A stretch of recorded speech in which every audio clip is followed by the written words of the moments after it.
ஓம் நம சிவாய.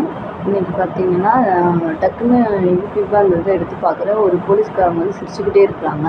அது என்னன்னு பார்த்தீங்கன்னா, கோயம்புத்தூர் அந்த பொண்ணோட இஷ்யூ மேட்டரில் வந்து ப்ரெஸ் மீட் கொடுக்குறப்ப அந்த காரங்க வந்து சிரிச்சுக்கிட்டே இருக்காங்க. அவங்க பாட்டு சிரிச்சுக்கிட்டும் கிண்டல் பண்ணிகிட்டு இருக்கிறாங்க. எனக்கு ஒன்றுமே புரியல. அவங்க சிரிக்கிற அளவுக்கு அவங்க ஒன்றும் காமெடியான விஷயம் எதுவுமே நடக்கலை. மக்கள் ஆல்ரெடி ரொம்ப கோவத்தில் தான் இருக்காங்க. இந்த மாதிரி கேர்ள்ஸ் வந்து பொண்ணுங்க விஷயத்தில் ரொம்ப கேர்லெஸ்ஸாக இருக்குது தமிழ்நாடு அப்படிங்கிற மாதிரி ரொம்ப மாற்றம்னு சொல்லி ரொம்ப ஒரு ஏமாற்றத்தில் தான் இருக்காங்கன்னு மக்கள் இருந்துகிட்ருக்காங்க. இவங்க ஒரு போலீஸ் அதிகாரி ஒரு ப்ரெஸ் மீட்டில் எப்படி இருக்குன்னு தெரியாமல் இவங்க இஷ்டத்துக்கு சிரிச்சுக்கிட்டு இருக்காங்க. அது ஒரு அதே அவங்களோட பொண்ணாக இருந்தால் மற்றவங்க சொல்லுவாங்க 10ஓட 11 இது ஒரு கேஸ் அவ்வளோதான் அப்படிங்கிறாங்க.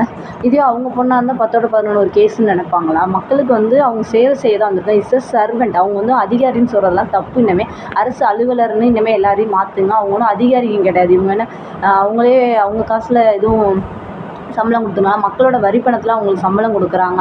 இனிமேல் அதிகாரிங்கிறதெல்லாம் மாற்றிட்டு அலுவலர்னு மாற்றுங்க. It's a servant for public. அது மாதிரி புரிஞ்சுக்க சொல்லுங்கள். மக்களுக்காக வேலை செய்ய சொல்லுங்கள். உடனடியாக ஆக்ஷன்.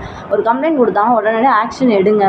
ஆளுங்களான நிறைய ஆளுங்களை எக்ஸாம் எழுத வச்சு போலீஸாக ஆக்குங்க. அதை விட்டுட்டு அந்த அம்மா இன்னும் கூலாக சிரிச்சிட்டு இருக்குது. இதே அவங்க பொண்ணுக்கு நடந்தால் இவ்வளோ கூலாக சிரிச்சிட்டு இருக்குங்களா? என்னதாங்க அரசு பண்ணுறீங்க? கொஞ்சமாச்சும் ஒரு கடமையோட வாங்குகிற காசுக்கு சம்பளத்துக்கு பொறுப்போட மக்களுக்கு வேலை பார்க்க பாருங்கள்.